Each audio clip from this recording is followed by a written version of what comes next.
This is Frog Valley Tropical Fruit Farm, and I'm just gonna do a little walk around, look at stuff, and talk about soil health for tropical fruit trees or for trees, because it's different than for market garden.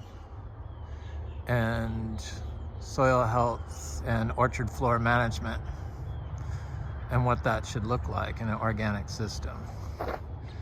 I watched a Virginia fruit grower. I love his videos, and I love how he has so many freaking plants. It's like, ooh.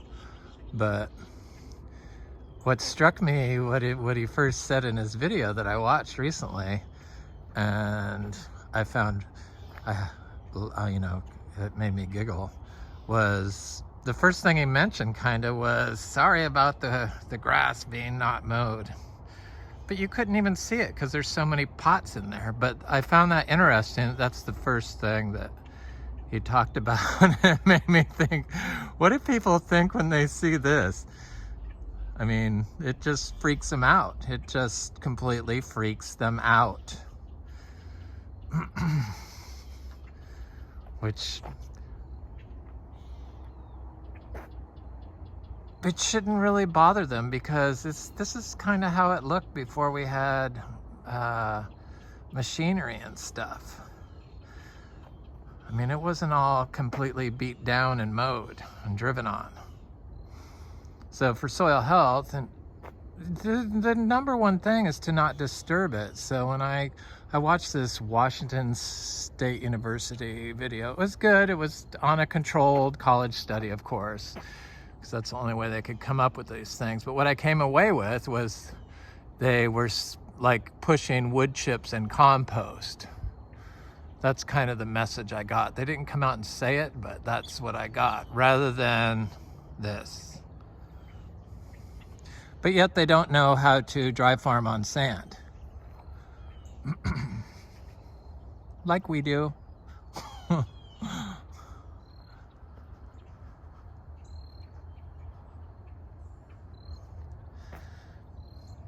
All this, it's just conditioning. It's what people have gotten used to. So the same thing happens in the plants. So when you have these plants, these trees, and you raise them generation after generation after generation on water-soluble chemicals, they stop looking for nutrients.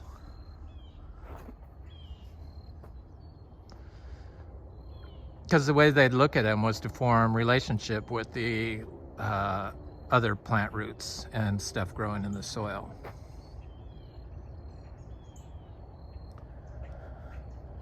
So this University of Washington study, of course the trees look just like the Florida citrus, completely mowed strips, you know, mowed between the trees, and then that's the tree row right there, that red tree, everything removed around it.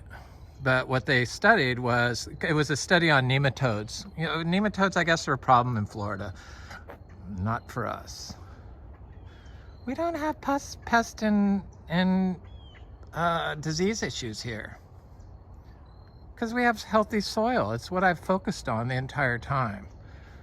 And I learned right away that sand is screwed up if you walk on it. It just disturbs, the whole thing moves. So it's gonna ripple out and release twice as many molecules into the air. So you kind of want to have to trap everything. And the way you do that is with the living roots, you know, all this stuff. The trees do not compete with the weeds. Whatever information that was is just totally wrong. Sure, I'm sure you can find an instance where it happens in your controlled study, but they don't. If I remove the weeds from around our trees and just had bare soil or mulch, the trees would die. I've done it. That's what happens when you don't water them, when you don't have to water them. A living root, the tree will live. Remove the weeds, the tree will die.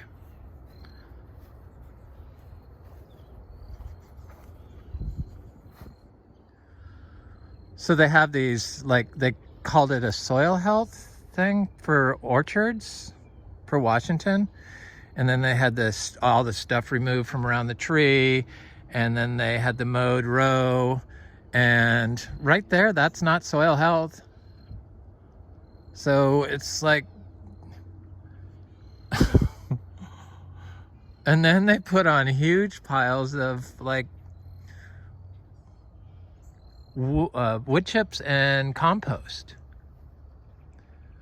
You really don't really want to see one input or two inputs. You want to see the healthy plants living in the ground, because that's going to tell you if your input is working or not. It's just these colleges that put out this information and subtly say that, you know, mulch and wood chips, or compost and wood chips, is the best way. Basically, that's what it's saying. They don't even mention the cow, the holistically grown cow, when they're talking about nematodes. The manure and the urine. It's like the cow has been completely left out of the manure, has been completely ignored. We have completely forgotten that manure needs to be used to grow plants, even though that's how our food has been grown since we've started growing crops until recently. When they realized they could feed you chemicals that would cause disease in another industry, they were all on board with that. So that's what that does. So the colleges need to start mentioning the cow manure and getting it back into our nutrient cycle. So I know that some of you grow Tamarillo, and thank God that I wasn't privy to the knowledge that nematodes were. You couldn't grow Tamarillo in the ground because of nematodes here in Florida. So I saw some other stuff. I stopped reading stuff. As soon as I see anything like that, I just stop and move on, because I know that they don't know what they're doing. And they're just looking for enemies. They look for the enemy in the manure. They look for the enemy in the nematode. They look for the enemy in the psyllid. It's just, the list goes on. They look for the lack of nutrient, and then they don't look at anything else.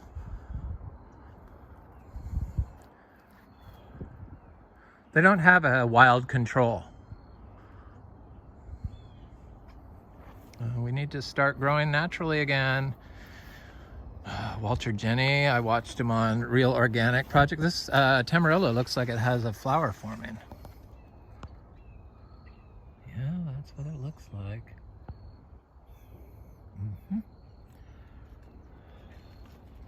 I just need one fruit and I could grow more. Please. Thank you. Please. But I put manure here. They don't mention, these studies don't mention, what is needed is for the input you apply, like the wood chips or the compost, to disappear quickly. You want it to become soil almost like as fast as it can happen is best. But so this is I removed some torch ginger from here because I wanted to spread some around, and I removed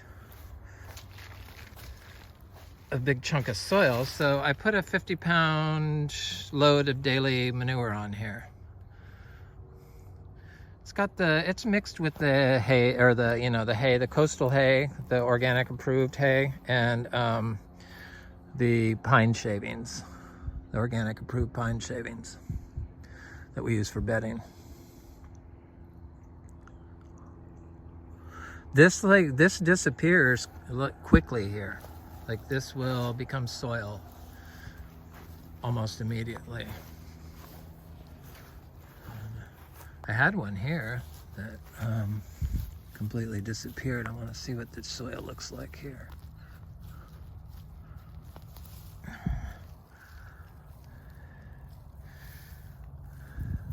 compost is completely gone. change. There's just a little tiny bit on top, you could see it. So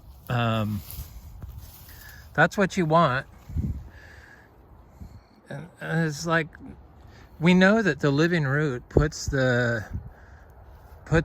carbon in the soil better than the mulch. So why wouldn't you do a study with the living roots? The living roots that nature provides, the living roots that you provide, and the tree, and add raw manure and see what that does.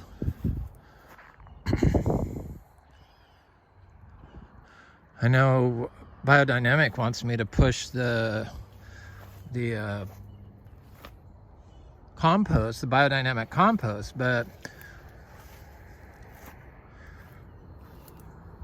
the biodynamic compost is the manure.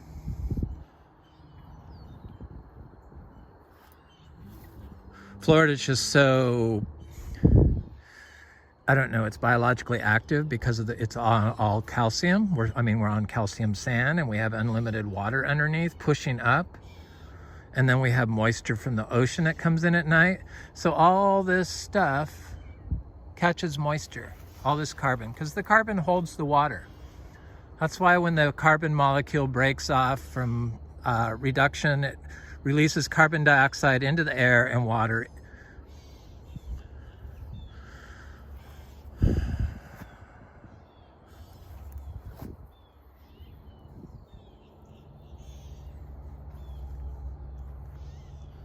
And soil health in Florida, it's staying off of it is the number one thing.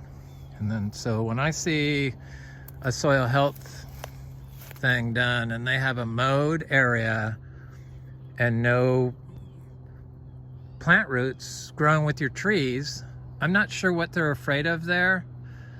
Why that is, why everyone continues to do that and push that and make that normalized with everyone to replicate. But it's kind of bizarre. Now this jackfruit, the signal leaf was changing yesterday, so I wanted to, yep, still a little bit green around the stem, but it's changing color, so maybe tomorrow it will be ready. I love having fresh jackfruit. It really is like a blessing.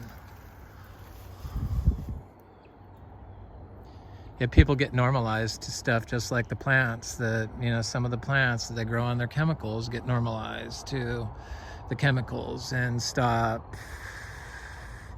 having the biology inside them that knows how to get those chemicals. Because that's what it is. The biology is inside them. The chemical biology.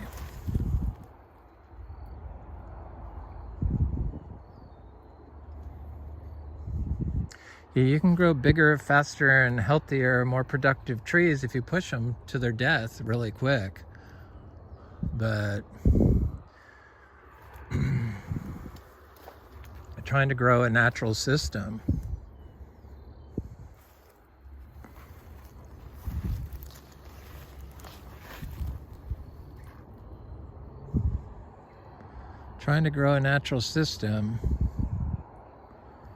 is pretty easy here in Florida.